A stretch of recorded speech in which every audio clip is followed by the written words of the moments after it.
sehingga hari ini kita bisa bertemu kembali meskipun melalui via Zoom. Yang saya hormati Bapak Samsudin S.Hum MSI dan teman-teman saya banggakan, pada kesempatan kali ini izinkan saya dari kelompok 12 ingin presentasikan. Saya persilahkan untuk membacakan materi pertama.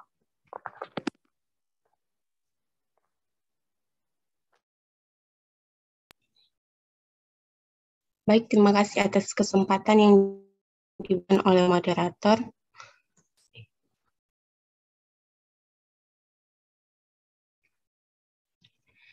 Ilmu tasawuf. Nah, kan bentuk latihan dengan untuk membersihkan jiwa, semuanya dilakukan untuk bertakarub atau mendekatkan diri kepada Allah. Dan segala sesuatu di kehidupan ditujukan hanya untuk Allah. Oleh sebab itu, tasawuf sangat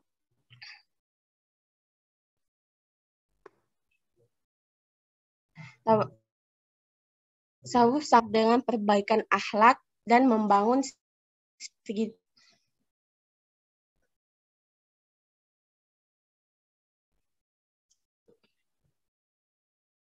Nah, ilmu tasawuf menurut para ahli. Yang pertama yaitu tasawuf menurut Syekh Abdul Hasan Asy'ari. Syekh Abdul Hasan Asy'ari merupakan seorang asal dari Afrika Utara dan terkenal dengan tarekat Syadzili. Beliau sebagai seorang pelaku tasawuf mendasari tasawuf proses praktek dan latihan diri dengan melalui cinta yang untuk beribadah dan menempatkan diri ke jalan Tuhan. Yang tasawuf menurut Imam Junaid. Menurut beliau, yang seorang tasawuf yang berasal dari Baghdad, tasawuf memiliki arti sebagai mengambil sifat mulia, meninggalkan setiap sifat rendah. Yang ketiga yaitu tasawuf menurut Sahal Al-Tusturi. Sahal Al-Tusturi menjelaskan tasawuf sebagai terputusnya hubungan dengan manusia. Hal ini tentu bertujuan untuk terus-menerus berhubungan dan membangun kecintaan mendalam kepada Allah. Kemudian hubungan ilmu tasawuf dengan ilmu lainnya. Yang pertama yaitu, ilmu kalam ini ilmu yang membicarakan tentang wujudnya Tuhan, Allah. Sifat-sifat yang mesti ada padanya, sifat-sifat yang tidak ada, sifat-sifat yang ada padanya. Kedua yaitu ilmu fikih. Ilmu ini adalah suatu ilmu yang membahas hukum-hukum syara seperti wajib, sunnah, halal, haram, dan mubah atau boleh. Nah, mengenai perbuatan manusia berdasarkan dalil-dalil yang terpering dalam nas Al-Quran dan hadis Nabi Shallallahu Alaihi Wasallam. Ketiga, ilmu filsafat. Ilmu filsafat adalah suatu kajian sistem kehidupan, alam semesta, etika, moralitas, pengetahuan, dan gagasan politik yang dilakukan di dalam dunia Islam atau peradaban umat muslim dan berhubungan dengan ajaran. Yang terakhir yaitu ilmu jiwa. Adalah ilmu aku manusia. Salah satu ciri psikologi sebagai suatu ilmu adalah berdasarkan atas data empiris tersebut di para sistematis.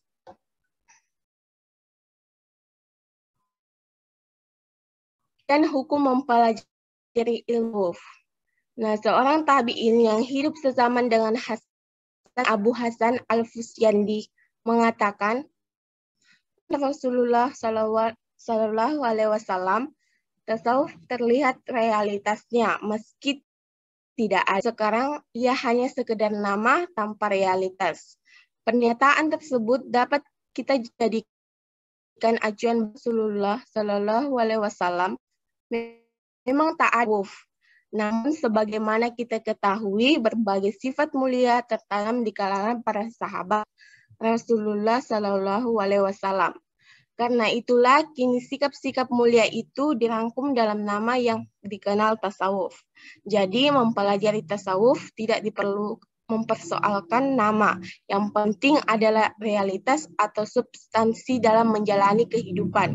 Maka dari itu kita sebaiknya memiliki jiwa suci, qanaat, taubat, iffah, dan lain sebagainya. seperti yang dijelaskan dalam Quran Surat An-Nisa ayat 69, dan barang siapa yang menaati Allah dan Rasul-Nya, mereka itu akan bersama-sama dengan orang-orang yang dianugerahi nikmat oleh Allah, yaitu Nabi, para siddiqin, orang-orang yang mati syahid, dan orang-orang saleh. Dan mereka itulah teman yang sebaiknya. Kemudian sumber ajaran tasawuf. Sumber ajaran tasawuf yang pertama yaitu tasawuf bersumber pada ajaran Islam diberikan oleh Nabi Muhammad Shallallahu Alaihi Wasallam, para sahabat.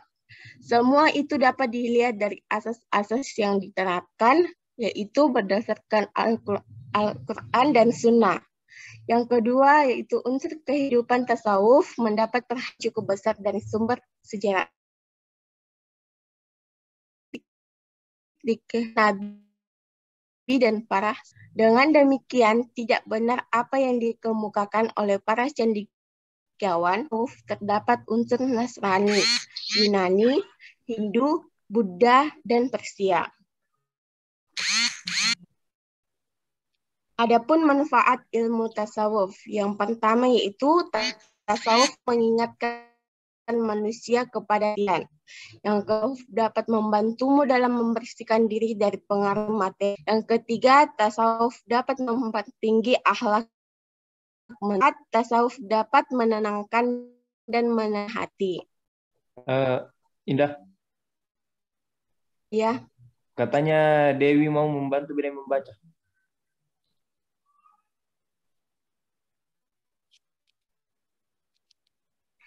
mungkin ke nanti. Oh, oke, oke.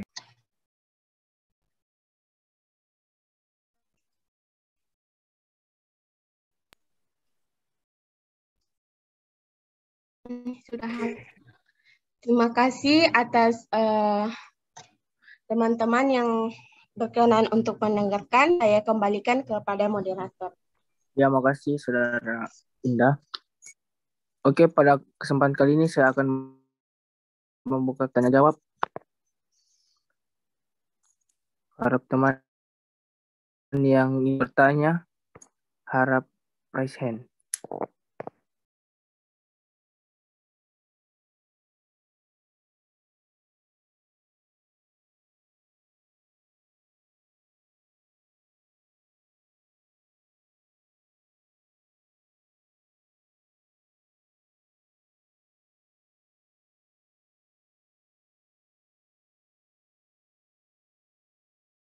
Ya, Saudari Muti.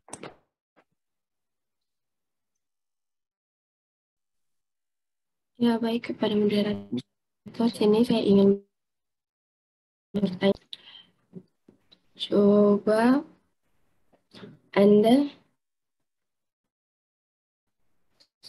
akan menjelaskan kegiatan apa saja yang mendorong seseorang untuk lebih bisa mengikuti ajaran. Oke, makasih.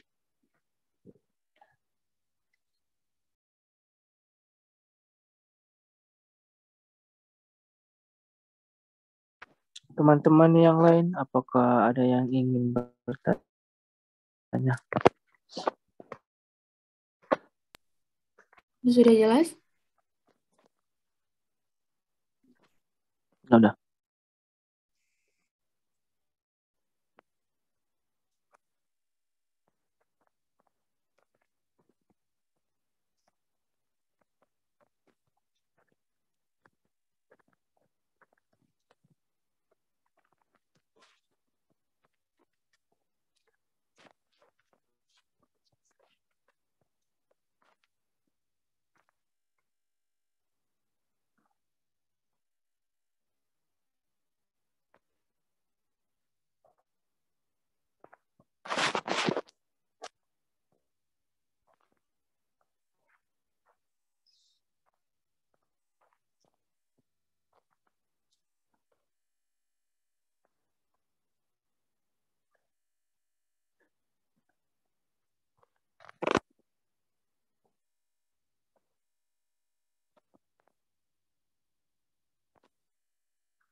Saya persilahkan Saudari Nur Awalia untuk mengajukan pertanyaannya. Baik, terima kasih kepada moderator. Pertanyaan saya, menurut Anda, mengapa tasawuf penting terjadi dalam kehidupan modern ini? Oke, sama-sama.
Saya persilakan Saudari Eka untuk mengajukan pertanyaannya. Baik, terima kasih atas kesempatannya. Jadi, seperti jelaskan tadi bahwa pada zaman Rasulullah SAW, tasawuf terlihat realitasnya, masanya. Jadi, apakah memang ilmu tasawuf itu dulunya tidak memiliki nama atau ada nama lain? Jadi, jika memang tidak ada, mengapa tiba-tiba ilmu itu dinamakan ilmu tasawuf? Dan seperti yang Anda juga jelaskan tadi, ilmu tasawuf itu dulunya terlihat realitasnya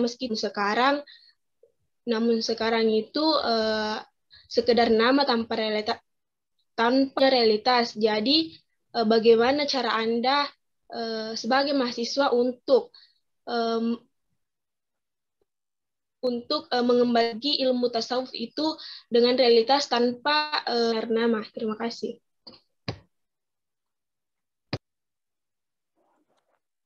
Ya. Saya buka lagi satu.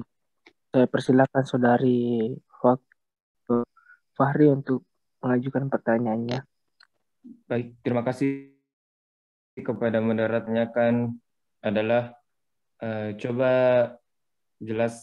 jelaskan proses masuknya tasawuf di Indonesia. Terima kasih. Oke, makasih. Saya tutup sesi tanya jawab untuk sesi pertama.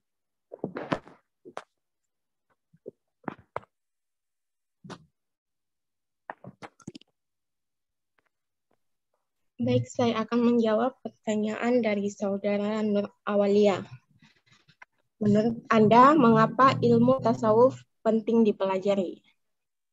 Saya fungsi penting dalam membentuk kepribadian seorang Muslim, karena ia merupakan jalan atau proses untuk mendekatkan diri.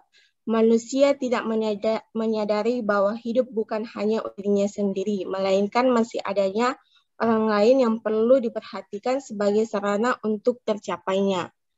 Bagaimana dengan Saudara Nur Awalia? Apakah sudah jelas? Baik, sudah jelas. Terima kasih. Sama.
tasawuf. Karena dakwah ini kewajiban bagi setiap muslim yang tujuannya untuk menyeru manusia ke jalannya Tuhan. Baik, cukup. Terima kasih. Sama-sama. Baik, saya akan menjawab pertanyaan dari saudara Fahri. Tawaruf di Indonesia.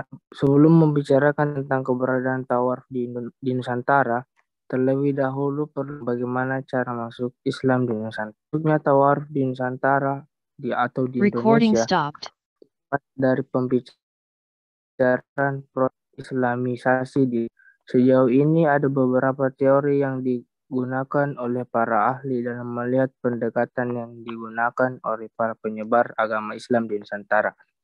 Berkenaan dengan siapa pelopor atau penyebar Islam Nusantara, terdapat beberapa pendapat di antara para sejarawan. Pertama, teori yang mengatakan bahwa dari India. Teori ini berdasarkan pada asumsi kebudayaan India yang berakar dalam kehidupan masyarakat Nusantara dinilai sebagai kebudayaan terkenal di Nusantara. Jauh sebelumnya cahaya Islam terpancar di Arab, hubungan perdagangan antara Nusantara dan India diperkirakan sudah terjalin sejak abad kedua, yang tercermin dalam. Apakah jawabanku sudah benar atau bagaimana, Saudara Fahri? Baik, terima kasih jawabannya. Sama-sama.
Eka habis pertanyaannya.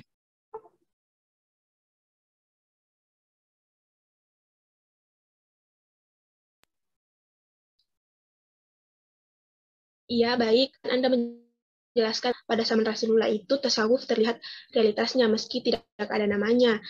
Namun sekarang dia hanya sekedar nama tanpa realitas. Jadi, apakah memang pada zaman Rasulullah itu ilmu tasawuf memang tidak ada namanya? Kalau memang tidak ada, mengapa tiba-tiba ilmu itu dinamakan ilmu tasawuf? Lalu, bagaimana cara Anda merelate ilmu tasawuf itu yang sekarang itu bisa dikatakan bahwa ia sekedar nama tanpa adanya realitas?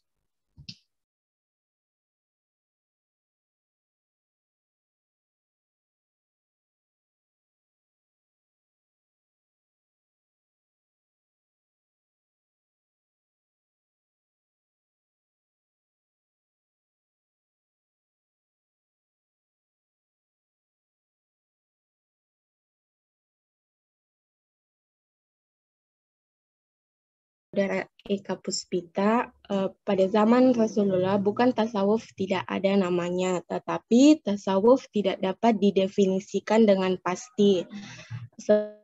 Semua definisi yang diberikan selama ini hanyalah sekedar petunjuk awal saja menuju sufisme yang sangat luas.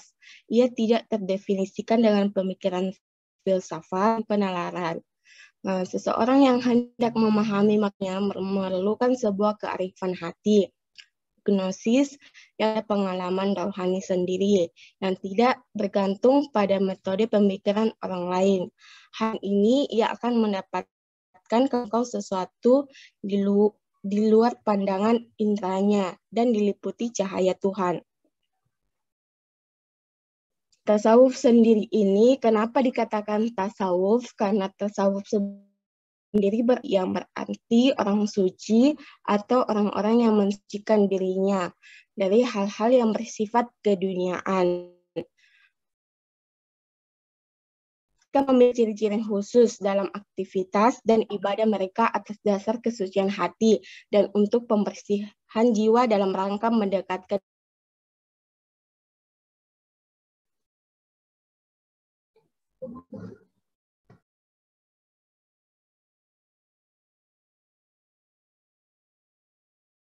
dan untuk yang pertanyaan terakhir yaitu realitas tampil apa Kak? Realitas tanpa nama atau apa ya? Nama tanpa realitas. Oh, nama tanpa realitas. Kenapa dikatakan itu? Karena sebagian orang melakukan ajaran tasawuf itu keluar dari ajaran atau fungsi yang sesungguhnya. Jadi dikatakan nama tanpa realitas.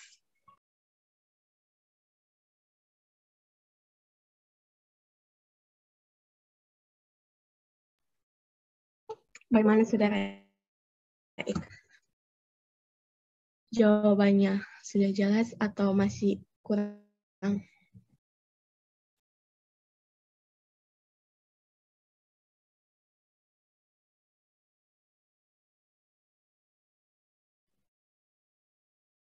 Sebelumnya terima kasih atas jawabannya.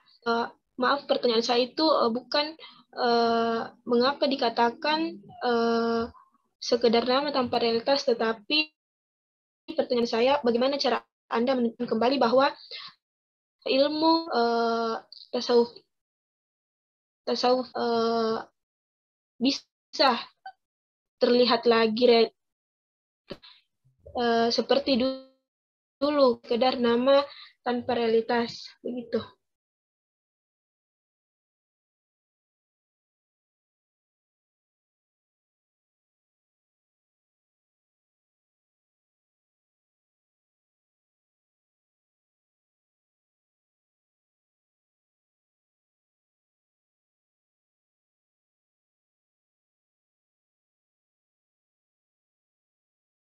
Pertama, menghidupkan kesadaran ilahi. Kedua, melakukan ibadah-ibadah sunnah.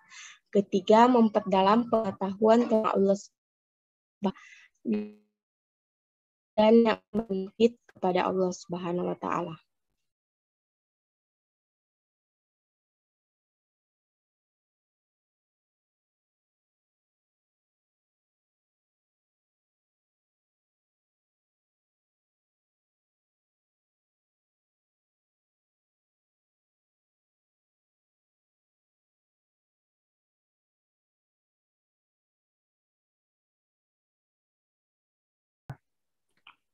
Ya, sudah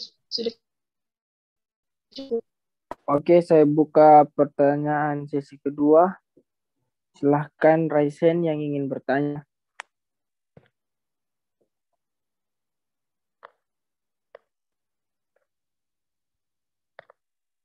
Ya, saya persilakan Saudara Rivaldi.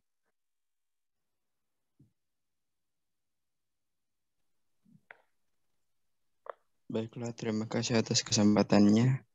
Pertanyaan saya itu, apakah ada dalil yang menjelaskan atau membahas tentang pentingnya tasawuf? Jika ada, coba Anda sebutkan. Oke, makasih. Saya persilahkan Saudari Wanda Sirrahma untuk mengajukan pertanyaannya. Baik, terima kasih atas kesempatannya. Pertanyaan saya, apa perbedaan tasawuf dengan pendekatan salafi dan syiih? Terima kasih. Saya persilahkan selanjutnya Saudari Nurul Hanifah untuk mengajukan pertanyaannya. Baik, terima kasih atas kesempatannya. Pertanyaan saya yaitu, jelaskan apakah masih relevan mempelajari tasawuf dengan kondisi masyarakat seperti ini? Terima kasih. Ya, selanjutnya saya persilakan Saudari Ria Ahri dengan pertanyaannya. Terima kasih atas yang ingin adalah coba dijelaskan bagaimana solusi problematika masyarakat modern dalam tasawuf.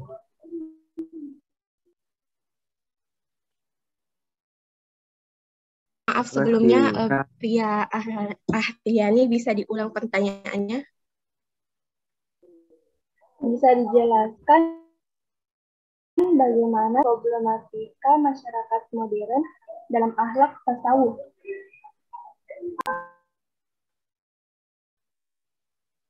Sudah jelas, Indah? Ya, sudah jelas. Indah. Terima kasih. Terakhir saya persilahkan Saudara Ade Agung Syaputra.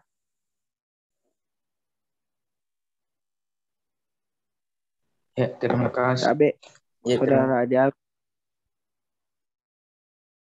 Jelaskan seberapa penting tasawuf dan sehari-hari. Apakah sudah jelas, Indah? Ya, sudah jelas.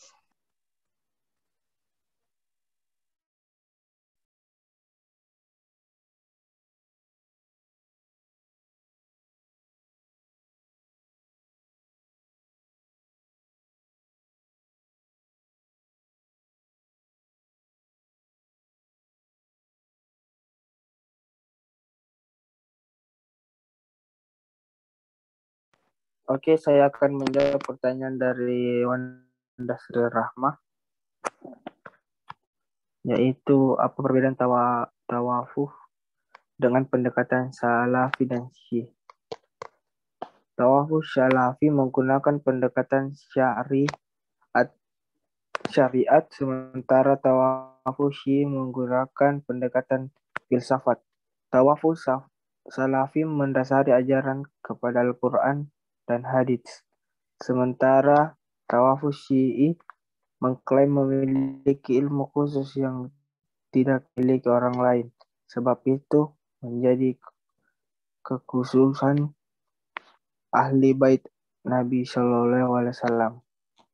Bagaimana dengan soal Rahmah? Apakah sudah jelas? Sudah jelas, terima kasih. Ya, sama-sama.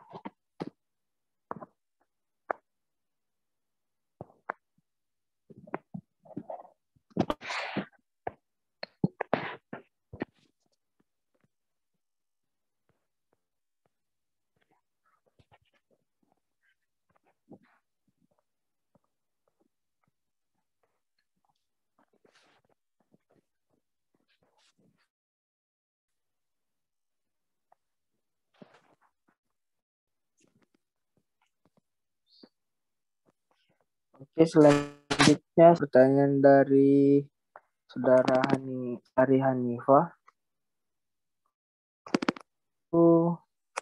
Jelaskan apakah masih relevan mempelajari tawafuf dengan kondisi masyarakat modern saat ini? Jawaban saya adalah dalam kehidupan modern ini, kehadiran tasawuf dirasakan sangat relevan. Manakala manusia merasakan lelah dan jenuh dengan tuntunan kerjaan keras untuk meraih kepalsuan kenikmatan materi yang tidak pernah membuat hati puas dan tenteram. Mereka sangat membutuhkan tasawuf menenteramkan hatinya. Bagaimana dengan jawabannya? Apakah Sudah benar? Baik, terima kasih atas. Siap. Makasih sama-sama. Baik, saya akan menjawab pertanyaan dari saudara Ade Agung Syaputra. Jelaskan seberapa penting ilmu tasawuf dalam kehidupan sehari-hari. Tasawuf dalam kehidupan sehari-hari mempunyai pengaruh yang signifikan dalam menuntaskan permasalahan dan penyakit sosial yang ada. Amalan yang terdapat dalam ajaran tasawuf akan membimbing seseorang dalam mengarungi kehidupan dunia, menjadi manusia yang arif, bijaksana, dan profesional dalam kehidupan bermasyarakat, berbangsa, dan bernegara.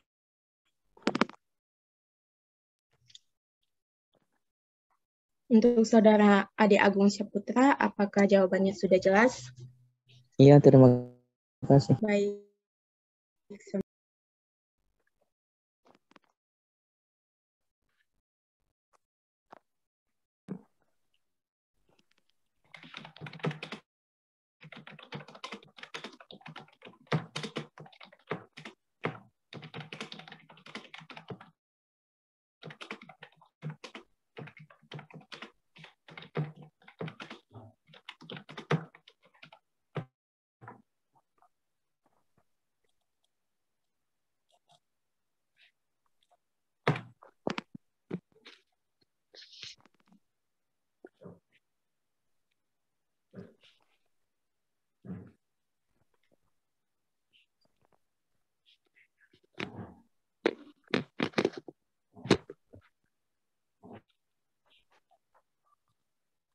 Baik, saya akan menjawab pertanyaan dari saudara Muhammad Rivaldi. Apakah ada dalil tentang tasawuf? Dalam surat Al-Ala ayat 14-15, sungguhnya beruntung diri dengan beriman dan ingat nama Tuhannya, lalu dia sembahyang. Perilaku manusia entah yang baik atau buruk bergantung pada hati yang dia pelihara. Hati yang bersih akan membawa manusia dan ketentraman yang sejati dan menyejukkan hati sesama ataupun lingkungannya. Sedangkan hati yang kerap dengki dan iri akan menjadi hati yang kotor sehingga membawa pada kehancuran, kekacauan, dan keresahan. Hal tersebut akan memperdalam ajaran manusia dan lingkungannya.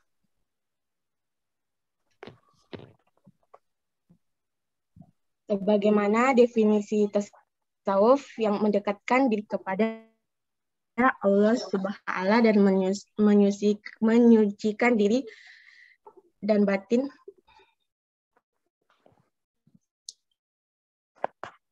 Untuk saudara Rivaldi, apakah jawabannya? Iya, terima kasih atas jawabannya.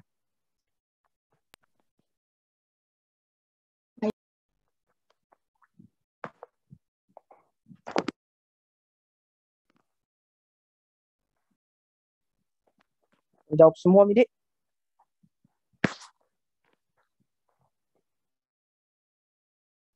Saudara Indah.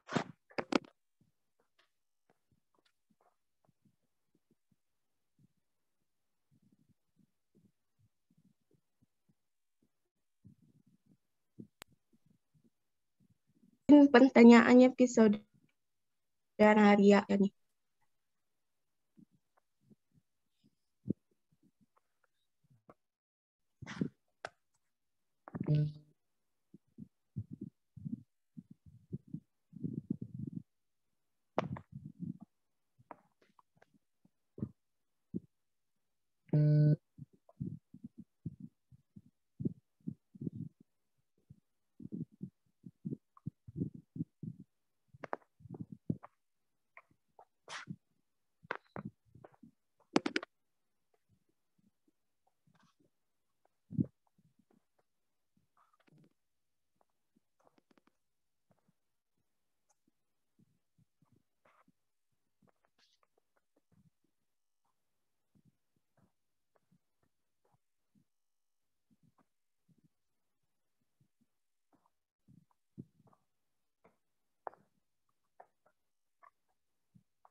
Tapi Ria, pertanyaannya Ria boleh diketik ketik di chat saja. Oh iya. Iya, karena mungkin kurang kedengaran jelas.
Baik, jawab pertanyaan dari Saudara Ria Ahriani.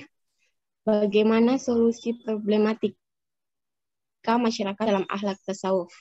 Tasawuf adalah sikap mendekatkan diri kepada Allah Ta'ala, dan salah satu contoh solusi problematika dalam akhlak tasawuf adalah dengan mengerjakan yang ringan seperti bersiwak dan juga silaturahmi dengan saudara muslim yang lainnya.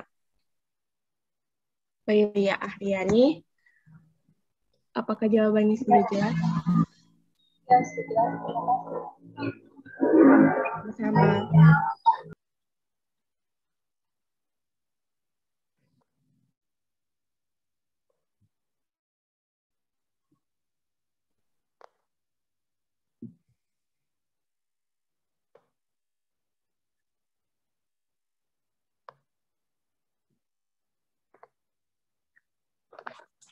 Bagaimana dengan Saudara Rini? Apakah jawabannya sudah benar? Merasa bagaimana? Ya, sudah. Terima kasih. Oke. Jadi saya tutup ya.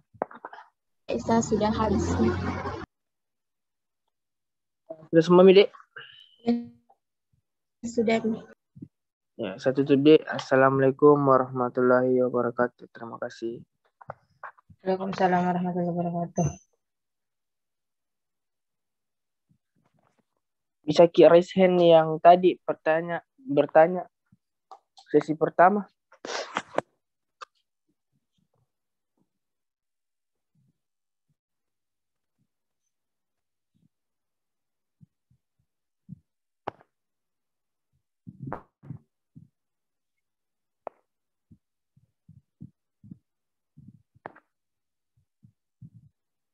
Satu, Pi.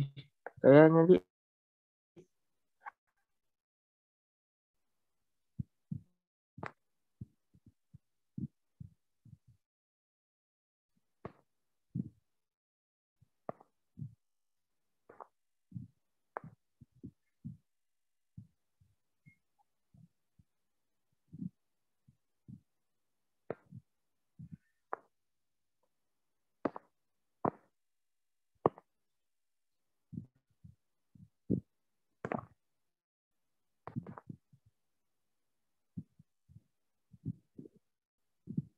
Terima kasih.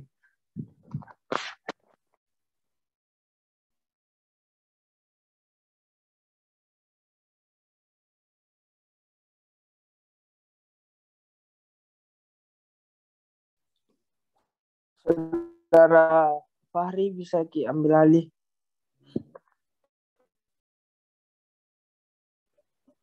Baik, terima kasih kepada moderator.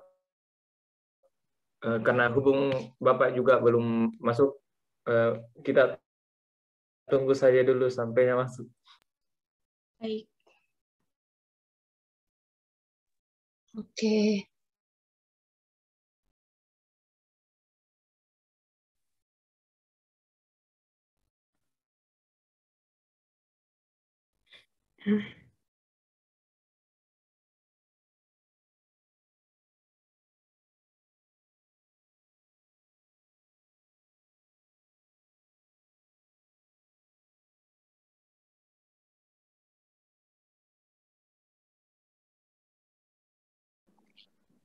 Iya, Pak. Iya, Pak. Baik. Jadi ajaran pokok tasawuf itu coba kita lihat bahwa sesungguhnya substansinya, hakikatnya ajaran tasawuf itu adalah bagaimana mensucikan jiwa, mensucikan hati, mensucikan diri supaya kita bisa sedekat mungkin dengan Allah Subhanahu wa taala. Bagaimana caranya? Bagaimana tahapannya untuk mendapatkan penyucian diri itu? Ada 7 makam yang harus dilakukan seseorang untuk mencapai tingkat namanya ma'rifat. Ya, yang pertama adalah biasa dilakukan adalah taubatan nasuha. Kemudian suhud itu adalah bagaimana menjauhkan materi dunia. Jadi orang-orang yang belajar tentang suhud itu adalah dia tidak terperangkap dengan materi, dengan dunia. Dia tidak terlalu mengejar dunia. Hidup ini, dia cari kehidupan ini hanya sekadar untuk bertahan hidup. Hanya sekadar untuk makan, tetapi bukan untuk bermewah-mewahan. Kemudian yang ketiga adalah sabar. Keempat adalah tawakal. Kemudian yang kelima adalah ridho. Jadi mahabbah ini, ajaran mahabbah ini sangat terkenal. Tokohnya, tokoh sufi yang sangat terkenal itu adalah Rabi'atul Al-Adawiyah. Ya. Kemudian puncaknya adalah ma'rifat.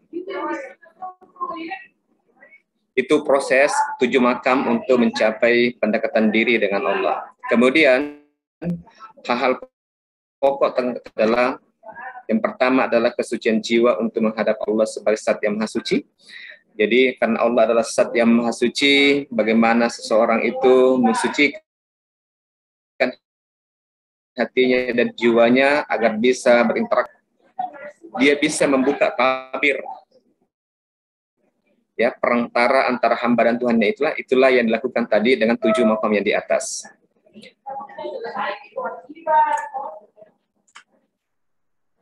Ini konsep bagaimana tahapan untuk mencapai namanya pendekatan diri dan mencapai tingkat mahabbah itu. Yang pertama adalah syariat, tarekat, hakikat, dan ma'rifat. Jadi 4 tingkatan ini itulah tahapan-tahapan yang harus dilalui seseorang untuk mencapai makom ma'rifat itu, adalah untuk mencapai cintanya Allah. Menurut Imam Ghazali bahwa dari 4 tingkatan ini hanya kapasitasnya manusia usia hanya sampai tingkatan hakikat. Tingkatan ma'rifat itu adalah kembali kepada Allah, bagaimana siapa saja hambanya yang akan diberikan ridha untuk mendapatkan namanya ma'rifat itu. Jadi manusia hanya bisa berusaha mulai dari syariatnya, hakikatnya. Saat tahapan tingkatan ma'rifat itu kepada hak prerogatifnya Allah, bukan lagi sebagai usaha manusia, tetapi kita sama-sama berusaha, tapi Allah lah yang punya hak prerogatif siapa nanti akan hambanya yang diberikan oleh ridhonya itu.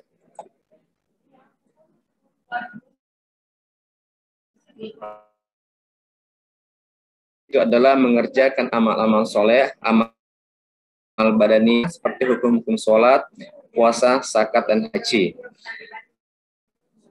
Syariat adalah peraturan-peraturan yang bersumber dari Al-Quran.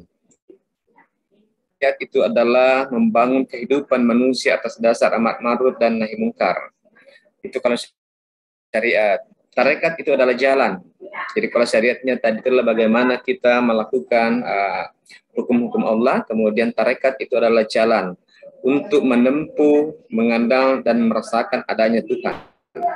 Karena itu setiap manusia bersama dengan Tuhannya, cuma karena dengan dosa perlahan-lahan dia tidak merasakannya.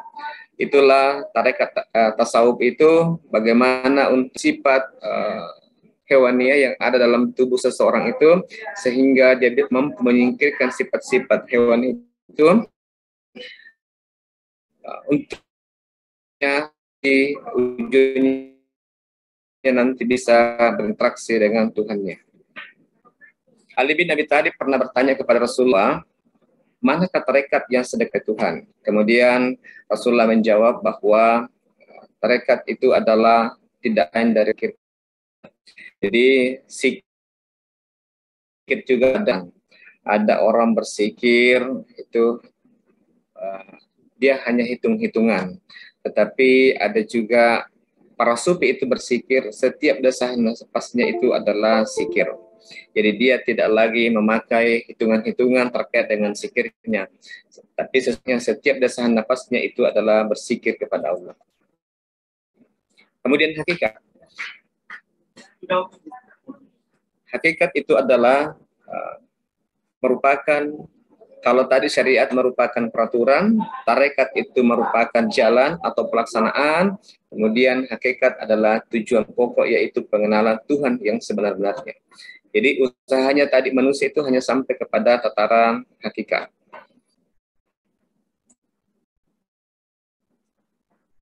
Kemudian ini yang terakhir, ma'rifat adalah mengenal Subhanahu wa Ta'ala yang sebenar-benarnya.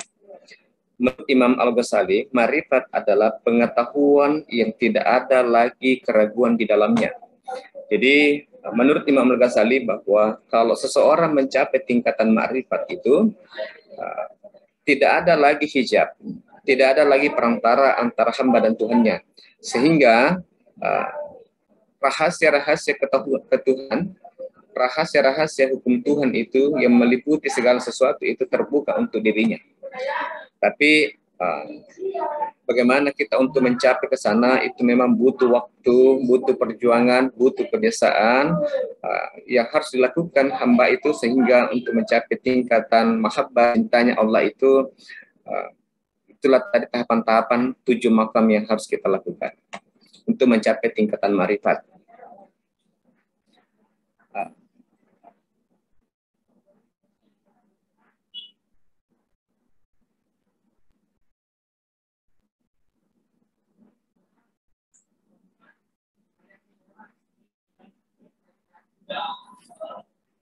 Jadi begini ya, nah, kalau seseorang sudah mencapai tingkatan mahabbah, untuk mencapai cintanya Allah itu, Siti Rabi'atul Adawiyah,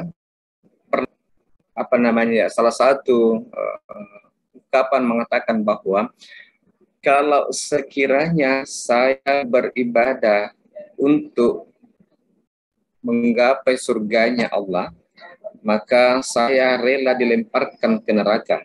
Karena sesungguhnya tingkatan ma'rifat itu adalah ingin penyatuan diri dengan Tuhan.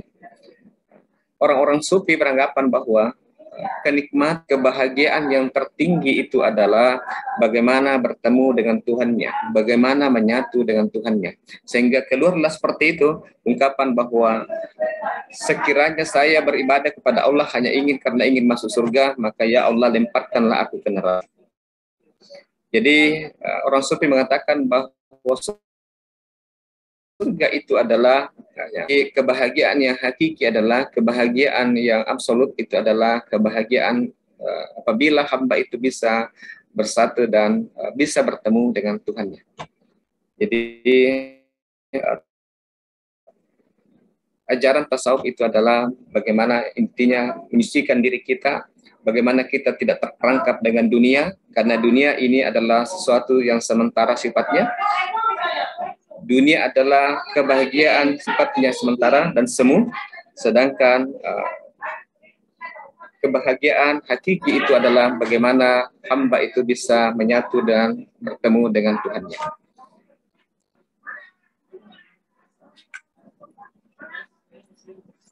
Sampai di sini ada pertanyaan?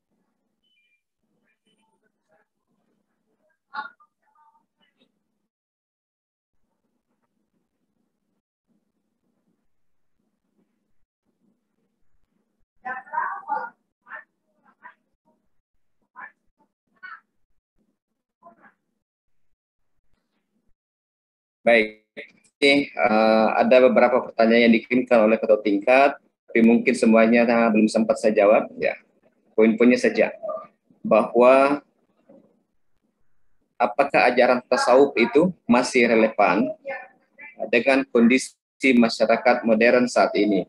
Karena kecenderungan orang-orang sufi, kecenderungan orang-orang tasawuf itu adalah bagaimana dia menyendiri, ya, bagaimana dia tidak terlibat dengan masyarakat, cari tempat-tempat dia mereka ada tempat seperti itu di luar kehidupan manusia, kemudian dengan Allah, karena dia tidak ingin terganggu dengan dunia, karena dia merasa bahwa dunia ini sementara, maka dia untuk mencoba lari dengan kenyataan, kemudian dia pergi menyendiri, biasanya seperti di gua-gua, kemudian di situlah tempatnya untuk bersemedi, kemudian bersikir, bagaimana mendekatkan diri kepada Allah.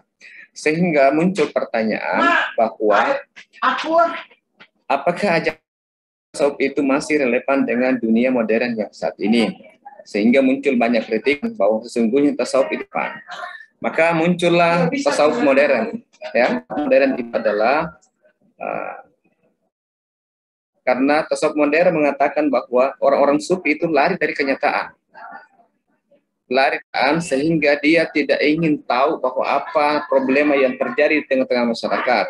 Maka lahirlah ajaran tasawuf modern yang mengatakan bahwa sufi sesungguhnya itu adalah sesuatu yang terlibat langsung di tengah-tengah masyarakat, kemudian melihat dan mengurai bagaimana persoalan di tengah-tengah masyarakat. Bukan lari dari kenyataan, kemudian pergi menyendiri di tengah-tengah hutan, berinteraksi dengan Tuhannya. Tetapi sufi sesungguhnya sufi yang terlibat dengan supan yang ada di tengah-tengah masyarakat, dia bisa memberikan kontribusi, masukan-masukan, solusi kepada masyarakat umumnya. Sehingga lahirlah namanya sufi modern.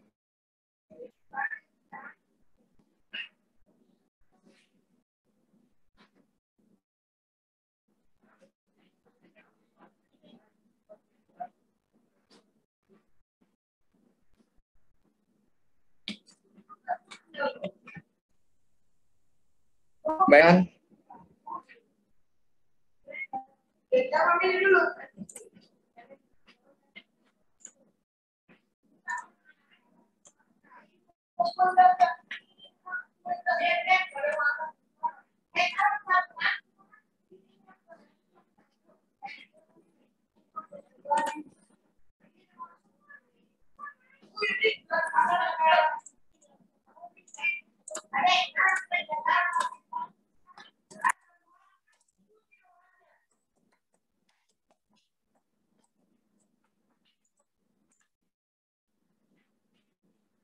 Baik. Kalau tidak ada yang bertanya, coba tekan Mbak Bay namanya. Didit Dwi Haryadi. Ada gini Pak. Hadir Pak, hadir. Hadir Pak. Baik.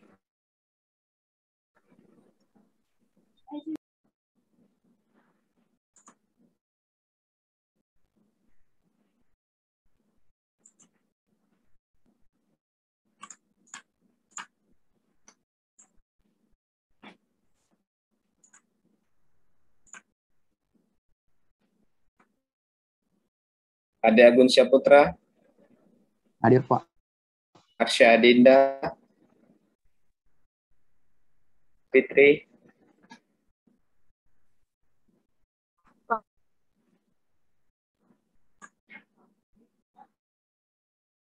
Eka Puspa. Hadir, Pak. Nurmia Maharani. Hadir. Andi Febi. Hadir. Mutia Faradila. Hadir, Pak. Najwa Rahman. Hadir, Pak. Nur Khaliza. Nur Awalia Ramadhani. Pak. Lia Ahriani. Hadir, Pak. Nurul Fatimah. Hadir, Pak. Syedina Aurin. Alfia Gemintan. Hadir, Pak. Adi Muhammad Faisal. Rifki Rahman. Rifki Rahman. Hadir, Pak. Nurul Hanifah. Hadir, Pak. Ratna Sari. Hadir, Pak. Fadila Fahri. Hadir, Pak. Muhammad Bagus Nugroho.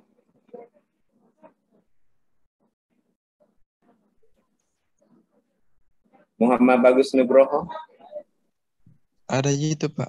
Di Zoom. Ada, Dia Pak. tadi moderator, Pak. Iya, Pak.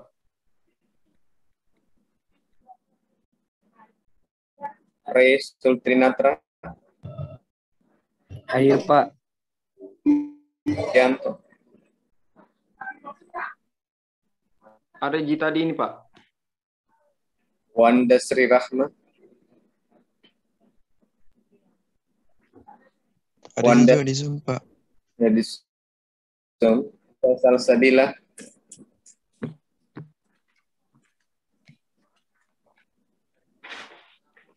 Nisa Salsabila.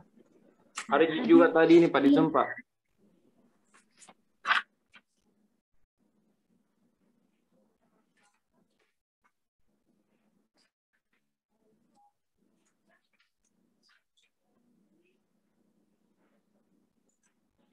Dewi Aprianti. Dewi Aprianti. Bagaimana Pak Hari? Tadi ada juga ini, Pak, Dewi Aprianti. Siti Akila. Sudah keluar. Muhammad Rifaldi. Hadir, Pak. Jus Mayani. Asrul Hidayat. Asrul Hidayat. Gimana Pak Hari? Asrul tadi. Pak Tabe Wanda Sri Rahma hadir. Asrul, Pak. Tidak ada infonya, Pak. Citra Posya Rizal.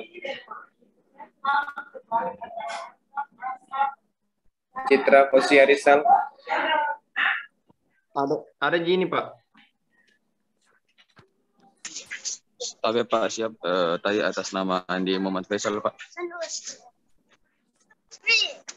Kita sudah siapkan tabel atau ke situ seperti tahun lalu. Seperti tahun lalu minta lagi tambahan tabel untuk jadi ruangan anu istilahnya. Yang lalu ada biru pun terserah yang mana yang ada. Karena yang lalu kita jual batu kita biru kan? Iya, ya biru atau kuning.